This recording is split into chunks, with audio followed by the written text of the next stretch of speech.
देखो कथा अच्छी कि जी मासिक 1800 टंकार सरकारी भत्ता पाउथिबे सेमानंकु सुभद्रा योजना रे सामिल न करा जिबार आमर जो क्लॉज थिला से भितरे अछि।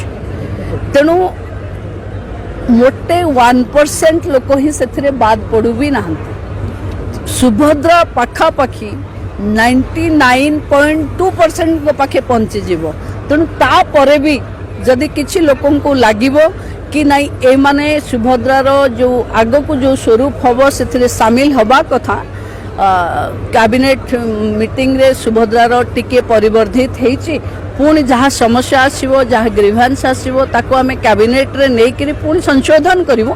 कारण सुभद्रा आमर फ्लैगशिप एवं नुआ कार्यक्रम जहाँ साधारण जनता समस्या आसो ताको आधार करी आमे एनलार्ज करूचु एवं बंडा घाटी पाई जेमती कलु सेमती जो जो जगह मु तो गणमाध्यम भाई मान को अनुरोध करी जेमती बंडा घाटीर कथा उठे कारण मु बंडा घाटी को जाई पारिली।